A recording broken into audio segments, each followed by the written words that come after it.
Pramo ato abusan fremo munyina aha UTV so enie omayimu ene amahudo so nsem ayensa kane aboaboa no eno na edru so yede ebramo efri abeka junction ewo enkrakropo mu na this way chocolate drink osudo yin ene enso share special ice ene so ensuo mu ode ene mu eye krogin ena fe special drinks ano so emu gwahodo dope bia no wombe ma obi ato sa enwumakuoi ene aboafo enkaye na akabom aso yasene ayede awie from to rekasebo no ebramo so ena DSTV channel 360 Castelbono ye try eguso na de bedi emu akotine bi elie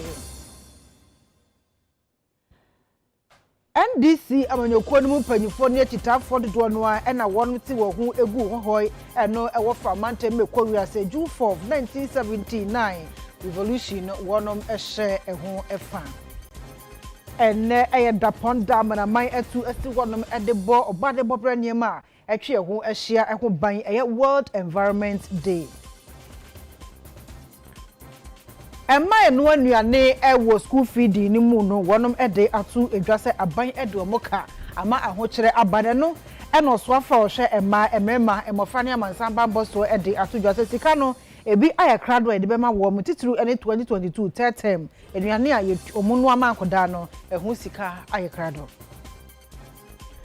And pay for one elder Tema Methodist Day Secondary School. Ano Watermakroponi Munso. One of the atua buying any 1 year one some a year a cook who draw any say dear mother. And Cordano epe baby do theatre baby at next young dear. No one wants my hair woman into a bunch and call one emwa.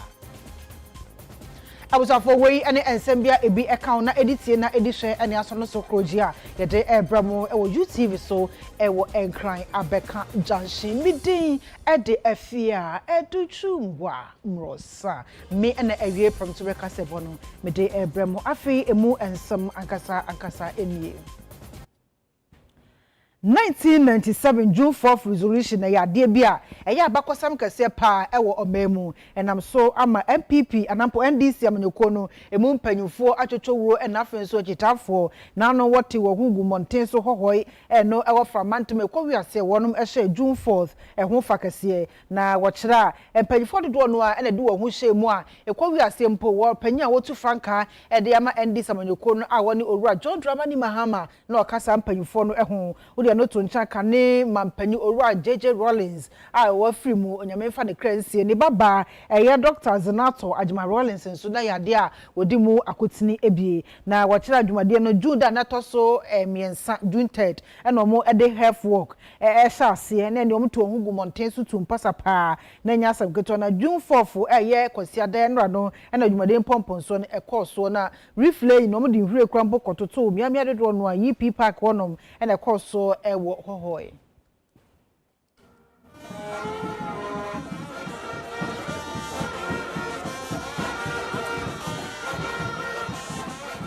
Ours is a country in dire need of proper leadership and governance. The June 4th uprising occurred for far less than what is happening in our country today. The national decay can only fester. The national decay can only fester under this NPP mandate.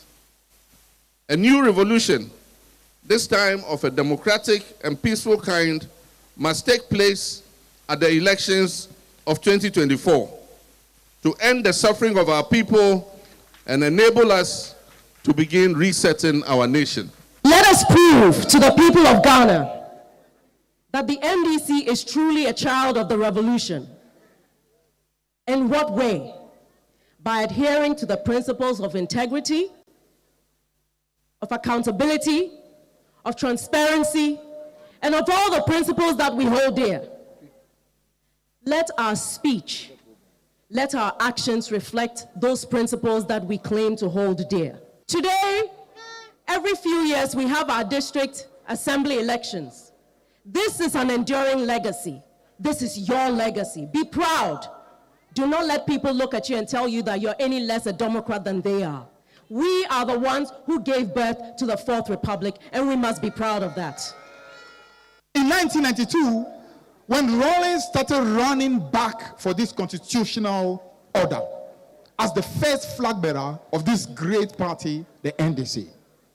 The message Rawlings carried in 1992, many of you will remember, especially when he addressed that mammoth rally at Cape Coast, where he stood up and said, this country is not going back, she's only moving forward. That message was all about the power belongs to you. Take back the power. Don't let those who claim to be leaders take that power from you. Mr. President, the perpetual fire that we are looking at today, we want to promise you that it will continue. We are not going to quench it. We will put in more firewood, fan it, till the seat is won for Kwakwe constituency. I thank you all, and I want to also thank our chairman for agreeing, for lobbying, for this June 4th to be held in Kwakwe constituency. It will go into the history of Ghana that it was the June 4th that was launched here, or that we celebrated here, that led to the winning and retaining our seat back from the MPP. We will do it. The men are ready. We will do it. The women are ready. We will do it. The drivers are ready. We will do it.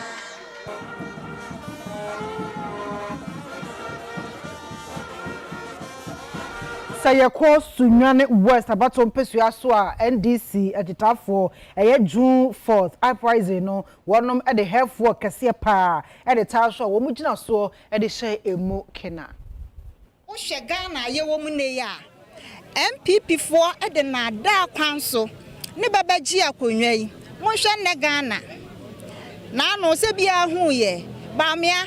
okoto we che be bobo no o de sen ba sai man no ahokyira ba Sunya West ha yeti bianim adwumani ha wotone ma bento asetena mu ayeden Ghana yete keta asehye no proye age oman yi monhwe ne na no esiye dom level okokot awi ni se bia hu bi enti ye se ye de kanya ye ho akai se emre bi bema bi sore ye niema bone ana ekoso no okuti aye enti afi 2024 ye de nne yamfa kwan ya papa jeje fa so no na mmom ye de kokromoti power yankwa primaries eye nokre Midday junction atoso botanti anya ye ne se NDC party mu no enya pere ye atensene ne anya adwuma e wo party mu na Ghana so de ye nim se emra kuni eye the constitution of Ghana eye mra e kata mra bia so nti de masam ekodan court se court nhwehwe me nkratam party ye say ye mra contest no beden hyehyɛ baaye nka ne hyehyɛ ni nyina mako school ni makenkan nhu sa minifo wo baabia ne santi ni mama hodaso e man de kofa forms ni bi ba akansie num na nso so mpanfo kakra bi afa sumase ane kwan bone so se bebeyi Evelyn akanto a nti no hu se mi jamu a ne ndom abufuo e won dom achi nti no ya court ya patent ne when this ahode meka se e wosoro na ni nyina so gina yesoso se ya bato ne ye ho hyehye no ye be ye na aboa ne anya kanini obetinya ka nyina ya bom obe unite ye obre ne ho ase o very good message o ye passionate about say obeji akonya not just candidate minua obeye parliamentary candidate keke we need somebody why are willing so obeye adwuma ne agimra hye bedwa akonya not just somebody to lead us de yesere ne se timamufo a wosunwan wati so mo pese o mo to aba na mo yi o mo kandifo de o mo betimni na ye adwuma ne na ye campaign said the bear you John Dramani Mahama winning as president na NDC as a party winning seat bebre or parliament but the empenfo person omo ye e de obi hye ye kon ne de ye ne omo ye adwen ye ene edaponda manaman etu esi wonom ede bodero efa obode bobre niema etwe ho ehia eye World Environment Day sa daponda wotwe omanfo do no adwen esisu sei obode bobre niema etwe ho ehia ne se etumi hwesu yi a ebeboa amiapon de ho sam akoyie ene wo hwe bonkum ni nifa emframa kura yese no ensu ayenom ne edi nu ahodo na yese na yenum kogu ni padua mu ba bia obi abenya na otu anwea ni nyina yade emoa amiapon den ane asetenam yedie kwa entumi enkoso enu nti na manaman e de sada ponda yi esi wono ma wo twe omanfo adwe esisu se na be eduru hono ma obi abe ne fam die na obo ade bobre ne ma atwe ho hia no betumi aye fam die e de abo ban. And then my high, we are say, Mr. Tefree, we are sisters and son of my bayama, my dear friend, a woman such a friend, global woman. I'm a time when saying so to so to time when say we are boy, we are more, and so to and soon be top, sir, saying him a be brave, we are so boy, we are so be bobby brave. Yeah, my moon so they are never high, the engine himself. Galam say to former good dear same so sense as same for same Emma Bebre. And now been so a brony friend son winning, baby. Any can see a 200 cranny, 200 and also count. And now yes, she near my bonny baby plastic na a co from mom near home near yarn, son near manu titruna. Yeah, mammy, we are say a high environment, say. Say obia oye bibi boni otuto nema go ohihira all sense say all same for say kwaya ni say nema nyame abo a say boy ni etimi tran setrem ni etimi tran ye say nipa no munyai na yen say ntu nipa nso for say yenua ho hia pa me say nua ye dia kwan ho ye dia nua nyina ne nkofo etwitwa togo and electricity so say go renewable energy see be use petrol ne gas ne they produce energy and say electricity they say solar any other renewable sources are banso no yeah adapt na intime moy and omonso a ya demra show omonso so make sure say be demra so no omonso nyo omoduma na ye timamufo nso ye nimra so fi say police for omo ye say assembly for omo ye say ye nimra so a any ombe ya enye fi say nipa bebre si eni mraso a ebe de no matimi am make sure say ebe di mraso ye nyina omuntimi nchie nyina nkoku ti simamufo nso asede say ye di mraso American president be can say ask not what your country can do for you but ask what you can do tibusa de obetimi ayama nye de o ma ba yama onko a na da bia na enye we ma enne World Environment Day team daso broni na tu ni the say solution to plastic pollution and kwan be na be for so e be see polythene bag ya dey say nsas ya dey say nso na ya tutugu bas of kwan be na e be see ano well yeah as friends of river and water bodies there and yeah ko yeah tunipa for yeah educating for minim sentence or minor this a minister abaha our name kasa omo amu yes stakeholders na omo ka ho a yeah bo yeah man ho ban nyina obia ebe tunipa for omo bedua nua na oman na timi atumpon Ghana koko no ye nyane ntie se ebinim eda so ewia ede ko oman foforo so na sese kra de do mo ye ne se anwa galon no tenten no buo no ma omutumi epia koko no egumu na ne yaso agu ka mu aya ebia anwa anampo enwo ene egumu na so bebie mu na koko nko a ene ya hye ne mase be a wo mo de ko bebie ombeko enam so ama Ghana Cocoa Board ene aposifo wo ma ye adwumade pa me ko wi ase sa koko ya yaso agu anwa galon makomako aduasa enum no wonom atumi ache no ewo epo For some time now, we've been having a lot of smuggling issues on our hands. Ghana's cocoa beans being smuggled to other countries, our neighboring countries, Togo in particular and Ivory Coast. And so we've been trying to find out the modus operandi of these people. We have had occasion to intercept trucks that have hidden the cocoa behind wheat bran and then poultry manures. We had intelligence, again, that you see the trucks behind us, carrying what looks like palm oil in drums. We have had that intelligence that they have been carrying cocoa to outwit security and detection. So we launched surveillance within the Eswako environment, and we got to know that that modus had been in operation for some time. They load as if they have loaded palm oil, and then they head to Togo. And so our surveillance yesterday, from 8 up to midnight, we got to know that this truck had entered where we suspected they were holding the cocoa beans. We waited, and when it was not coming, it was late. 2 people cannot do this work who are civilians, so we called for assistance. The security, the police came in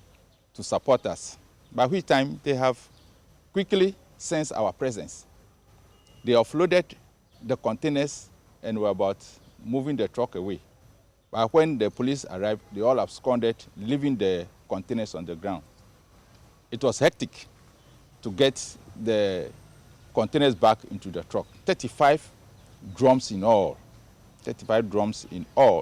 containing cocoa beans. And so the container contains how many bags? The container contains at least 2 bags, 64 kilos of cocoa beans. So the 35, together with the measurement that we had, we'll be getting about 144 bags. From now, the cocoa, we will take over, Ghana Cocoa Board will take over this cocoa, convey it to our takeover center. It is confiscated. It is confiscated as goods that are to be smuggled. And the Cocoa Board will take it out from. They will assess its quality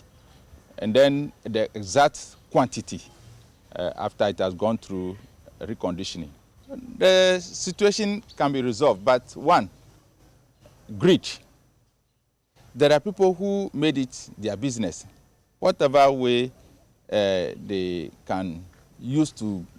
get Ghana's cocoa, because when they go to the farmers, they cheat them. They are just scales. Some do not even use scales. And so whatever beans they take over and they take it to the other side, it gives them higher margin than selling it in Ghana. And so price is one. Price is one. So that is what I'll say.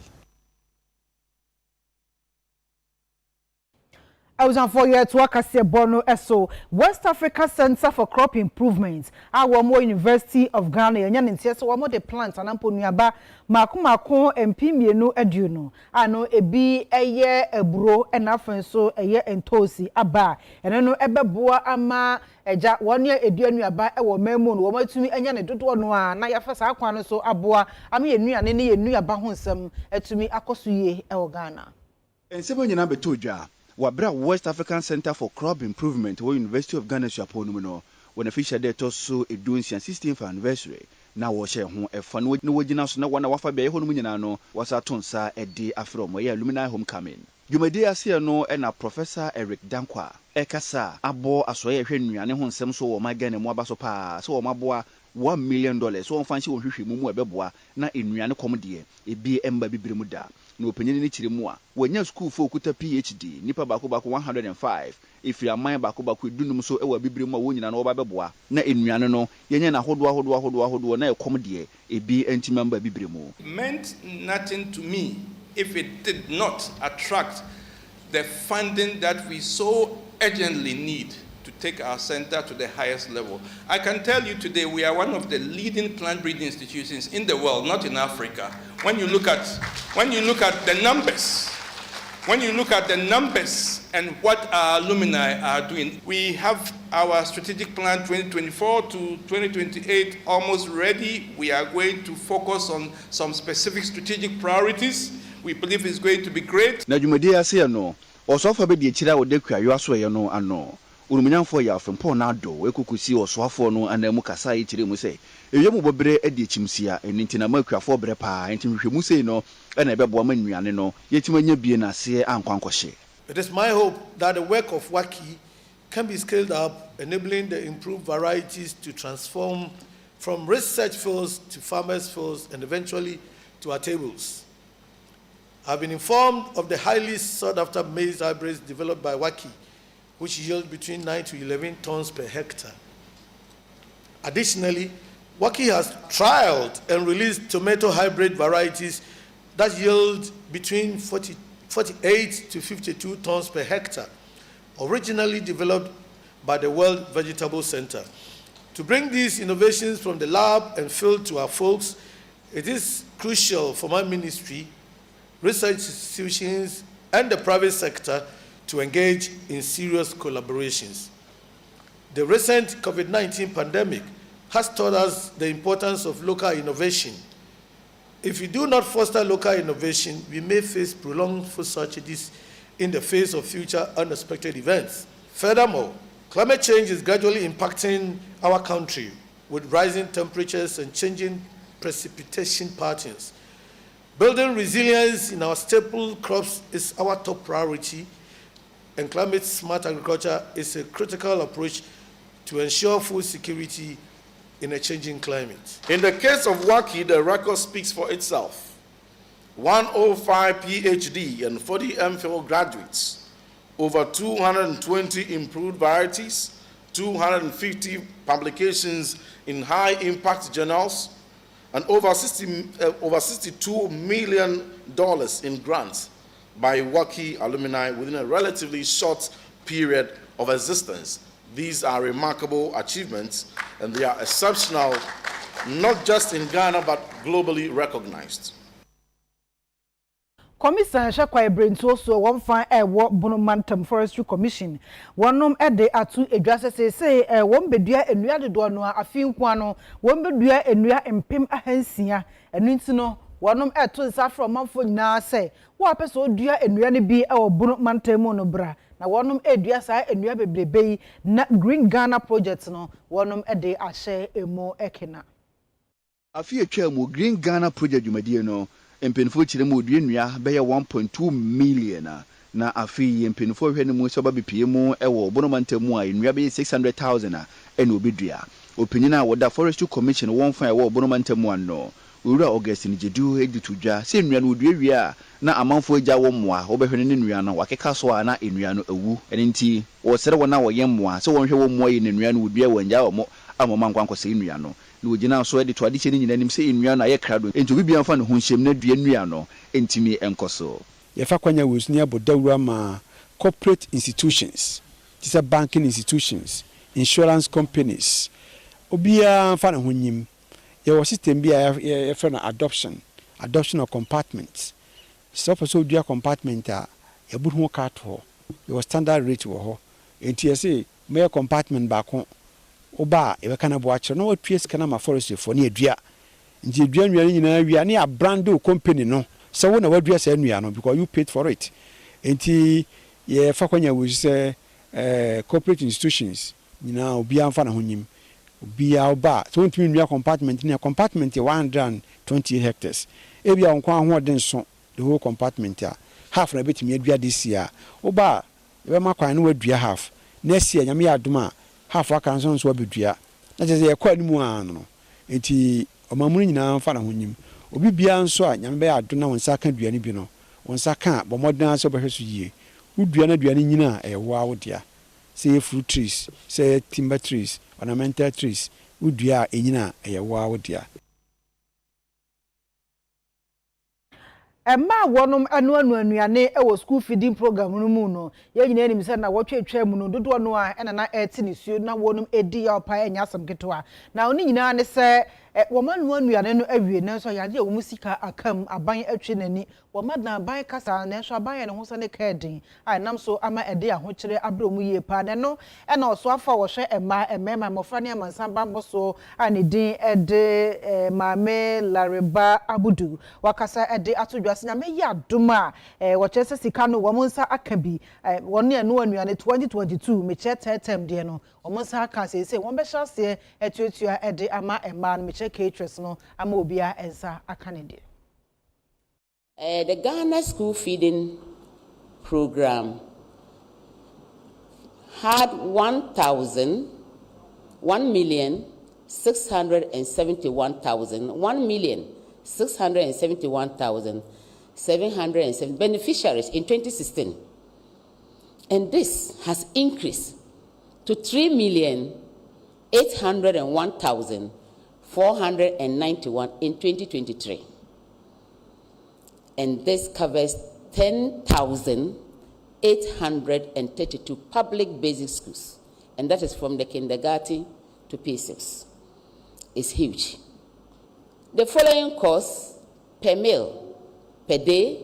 per child was increased from 80 pesos in 2016 to 1 cedi. 2023 academic year, the cost per meal, per child, per day has been proposed as 1 cedi, 20 pesos as we stand now. As at April 2023, the ministry, in collaboration with Ministry of Finance, has paid the first and second term arrears of 2022 academic year. 2022 academic year. I want to give the assurance here that next week, caterers' arrears will be paid. We have done all the validation, we have done the auditing, and I want to ensure that the auditing and due diligence is done. And it takes time because you could see that the numbers are very voluminous, in thousands. So you need time for the auditors to go through and make sure that every caterer who has cooked have been captured and will be paid. So this one takes time, and they have to bear with us when their monies are not coming in good time. Certainly, we will pay them, and next week we are paying. For young call Ahumano so na yenni school feeding caterers no wamo epenyupa national president and Didi Mami Charlotte Asante edwetwen komo emfa ho ma me UTV prem to reka sebusuni ma hen Mami Charlotte mpacho me joso boko de mpacho ai boko we de mate ani gisam musika na aka mu 2022 third term no mpanyufo HS nyame eya adoma ye de bema mu na wotwe mu anampo next week mon sabe kampacho what de ya se sinda nyina na news no ewo airways no so ya se eya ni December tenya ni December ada na enya ni December because I think say bosuma etwemu kakra ya na say na wotwe ebiesa na efo na wotwe anan etwemu ya ni Yema me no mo hwe yen so school feeding secretariat ekohia ekoye interview ekoye meeting na meeting ni mu no mo ma yeti ase se sa na wotwe ni mu ano mo betua yen ka but aketua number se wo mo ti say school feeding caterers ye ba out na ye bibia obo nso no ma bakasa na ye din aketua ni ma until say ya say I hit your account mu de ya se de BTNC de ya se de BNC de ya homete ye nim da sa de we be stop say ten dia omo betua caterers kan ji ya ba out abeye de sa na omo tua yen ka me hu government institution bia omo betua omo ka omo ba out ebe sun ebe treasure adwo ansa na omo tua omo ka inti ya da minister se na nhwam but ya chances kanu omo de betu account mu e de amaye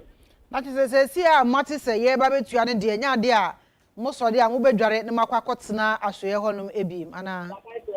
oh ya no ka se kra ya na si kwan so a ye be ko asoye ho na ya ni ye minister akwakotena se di nkomo ba ku mienu bi because ya say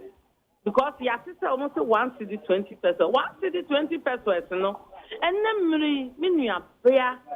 make akua pem hinna no the 1 cedi 20 pesos eto ade akola ben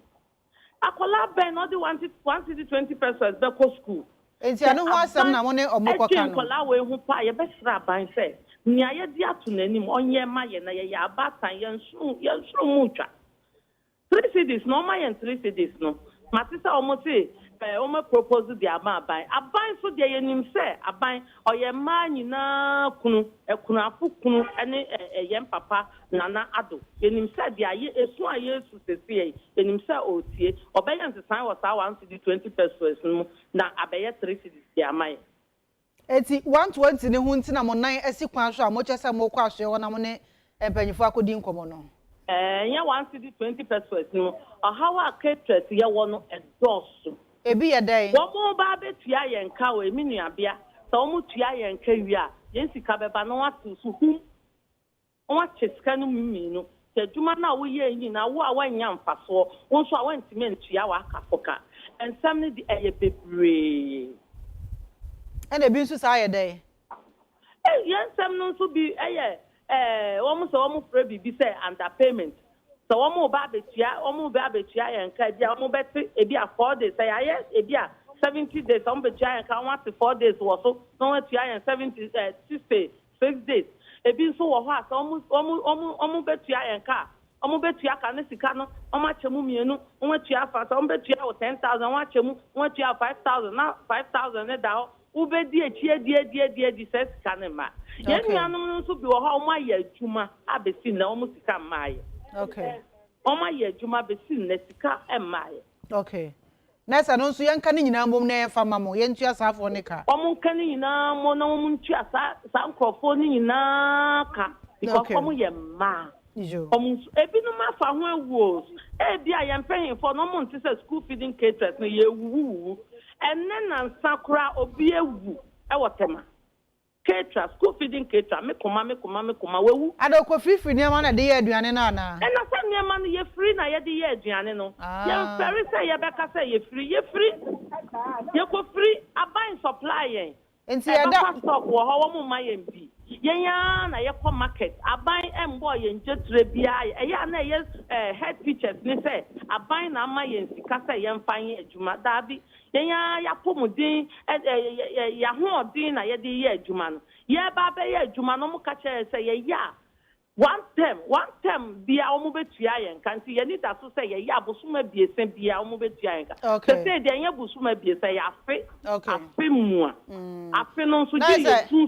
sun ansa na ba ko aba na say ye da mo kana mu nya ho pressure na ekunkun mu no ho pressure o okay ye da akomatie obi bodan na kai obi da no hu ni kakura na okuta okay ma me ye be da se ani enchirechiremu a wo de amaye ijo for Mama Charlotte Asante wono na school feeding caterers no wo ye omunyina panyi national president wona na owa ahoma no so a ne ene no atwetwen enkomo no ye ko ensabufro emu presec asuafo a wonom ekonya akwanhia no enya ne ntie se mrahye bedwani ema fante akwa south abato mpesua so a woni ononyafo kofi ochire ajekum wakọ agasabia honom ewokofodua eastern region ba bi omoda no akohwe wonom secondary school disuafo a enche bebre oba betwere won so hwetwato no empinfo amom na wote so wonko fie no fa nkọbobo ho ensambra na eno na disuafo dintete ewo sino Presbyterian Senior High School wa bra woko fie no ka otimo no ekonya nkwanhia ama disuafo nipa beye enkono de ba bi oda no ani enyan pa ni saye sunti emrahye bedwani usi ade hye wo fante akwa south na mu emrahye bedwafie wonumanyamfo kofi wo kyerɛ djokum mabwana akwa akɔhwɛ disuafo na ɔyɛ sabia edi atompenfo anim senhyehyɛ ye bia ɔde begu apono so na edusuafo no ho beto wo no wo fongu apono so no no so no ta wona chi a akona sa hodo nyina eso efiada no na me wo me constituency wo si no na me te se atumrenche ma ato school nkoda o mo fro si no a o mama kwan a o mo kɔ enkran ewo ensuam ho baabi enti yetieti mu ana kyese ne na omode omabedru bi aba regional hospital ha nti minimi DC e adwen se ye beba na ya besra wo ya hwese do mutie ye ba ye hu se nokure ni enkola na prepra na minim se nyankopon ankasa ebesa won yare mienu hu se omo kasa nye mienu de omutimi kasa se ba kon so wo ensuam ayede no kokolebu na mesre mejina fidi asre because manyane te ye said your one suam no esese yede no kolebu na okoye immediate surgery but empeni kolebu we dey mesre Minister of Education Health any Director of Ghana Health Service omutimi mwa na yenya mpa bi ma abrantie no owo nsemamu na esi ohia immediate surgery no kan say awofo no omune nyame ase emune nyame ase se sebe akwanhia de si a uti anye yekura na nkola no kura omofrim matise ebi mpopo afrim me masa abusuan no nyina yakọ na we de nyankopɔn da roma enne kwasi ada omatran hɔ abeduru omaprepra de ba me gidi se omobenya ayaresa tibia ne de ano ye den pa kwala no we pra wa wo hwese de oda ho ya fiti friday no on kasa ye oni di onye hwe oda ho saa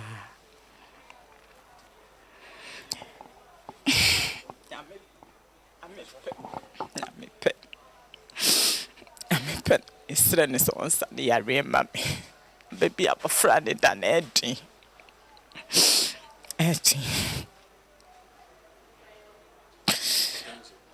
Christiana Owusu Asante. Now also our critical ebimu. Now so pimenera be pimenera ma hu se ne de otumi kasa otumi didi otumi si ekoni dan fo no nche wo ekire okrapo na osa aba enti baby edu de ma hu se nyame aye enti bibia o nyame nsem on san gusu na on san yare na omunyi na omunya ho de na omu enkofie. Asoye hwe ma emema emofra ene amansambambo eso no enya ne tiese wonom ede hihye pi egwa kwanso abomu begina so no de accuracy employment opportunities anampo enwuma mu akonya ede amaye nuanom a wodi dem ewo ni padua mu ne se da be yo muso betumi anya enwuma ye ama omonsa etumi akoma no asoye ne kyese wo ne DVLA fo edi sawo se be ya woni a wodi dem no be mo maye ye test bi na se driving anampo wo muso so etumi anya kwan no mu atwi ehyen. The ministry is also collaborating with DVLA. It is a new novelty that the ministry is doing with DVLA in training persons with disability, testing them, and also training them how to drive. They would be trained, and they can also go for DVLA license, and they can bring in their cars and drive. So we're in collaboration with them. A very good novelty. The ministry too has compiled a data, 12,667 children with disabilities, 103 graduates with disabilities from the tertiary institutions, and 30 graduates with disabilities from the tertiary institutions who are employable, who have employable skills. And also, the ministry submitted a paper, an information paper to Cabinet on disability employment issues. Employment issues. Employment issues.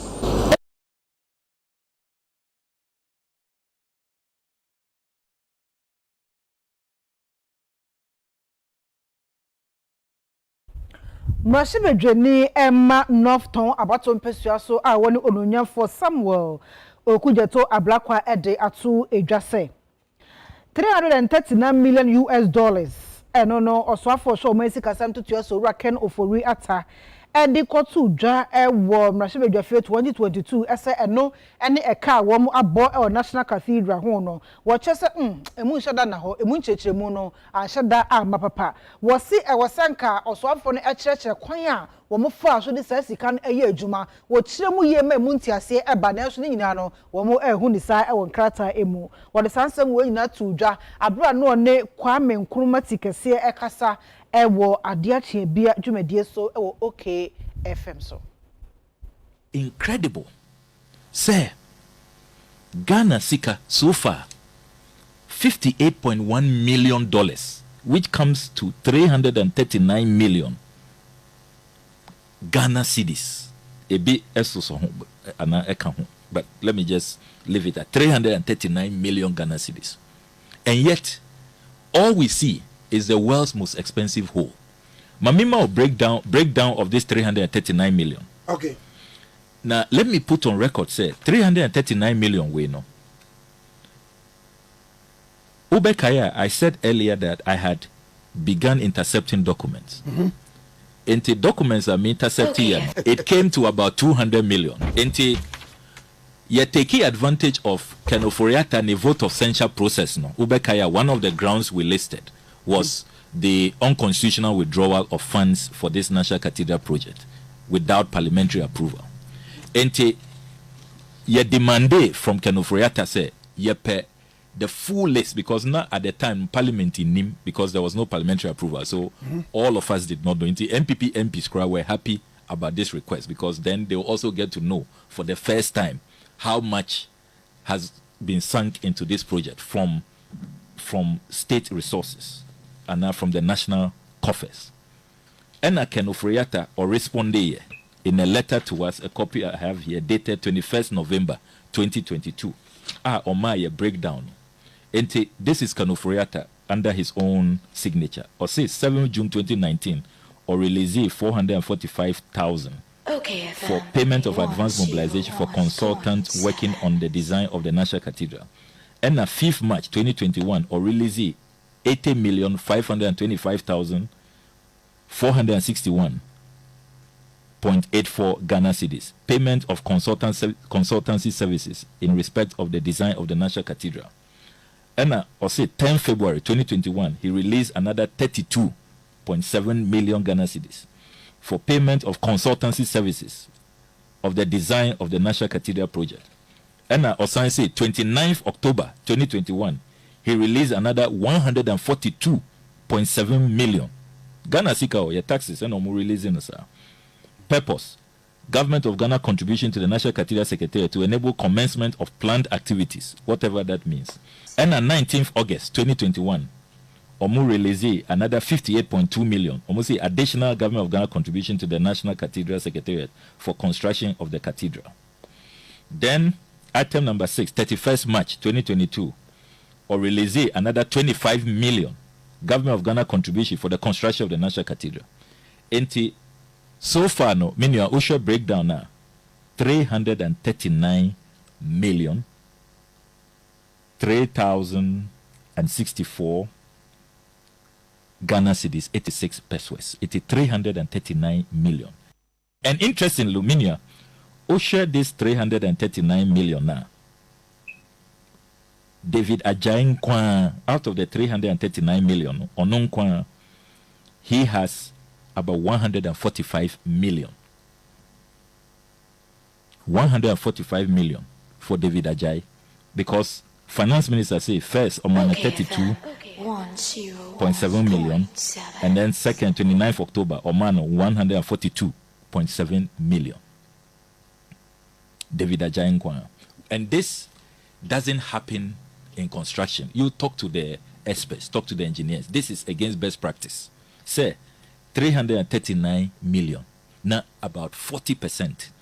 of it designer. It doesn't happen. And that is why Minya Minu Kasas say Bishop Dak Ankasa Okanya in his resignation letter said he couldn't live with his conscience. Say ya release sika kesia say sika boom say over 339 million. All we see is a hole.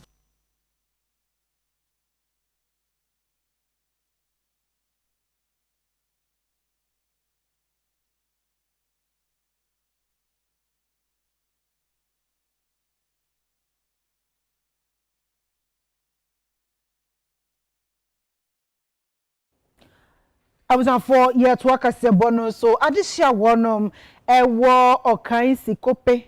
And then in Potamo, and no, I will Adan East about to Pesuaso. One idea to just say a quiet woman, Swano, and Koye, a quana say, in social say to dear. And then my jago cry, and I'm that they said, dear to our Benny said, need dear mother, one shank woman was 7 years, Nasaquano, or Baye, a dear Mawan. A quine yet. And he has the MP, first yes, MP. No uncle lobby or parliament, ne any DC, or me back. No more quite free for I could pin to pay my head because your bread now say ye no soon you ma na ye didn't call hospital a dima na so say it's so tossenu say it's so tossenu na ye di one say to say fish pond portals who through now and who through now and who through now and ye dem my parent ye sre obia na omboy this ni MP ni this no ye back no oba ye kwanu my wa here a che o kan se copy ke jo ka se kope ke ho totope ya ke ba be ke ho fo ya wa nya gba ne wa no jigbegbe wa ne nya kla ke no ho alo oyo ho no ma ke doctor ke pe problem lo le ne ma charge bo kan gbegbo hiun ama ha sika ngwa ke sika jama sika ko ya bo de pe ke pe nya gba ke pe pototoe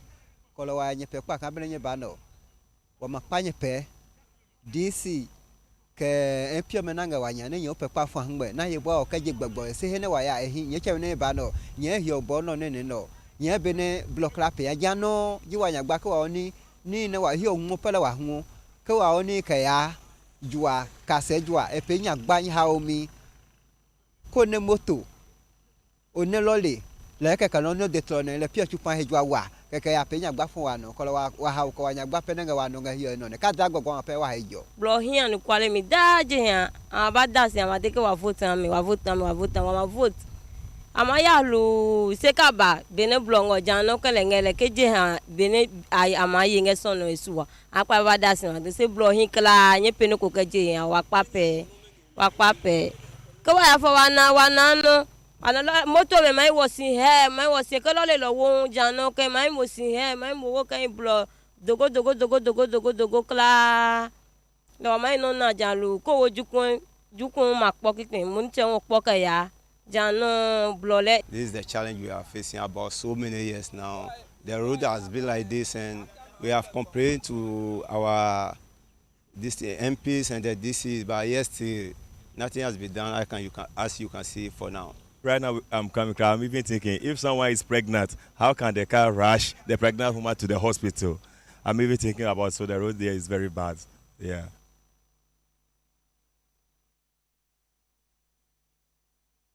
I was on for good year, Munsam, and I drew so bongo di fara, I crado, or the better so, ye train one basisia.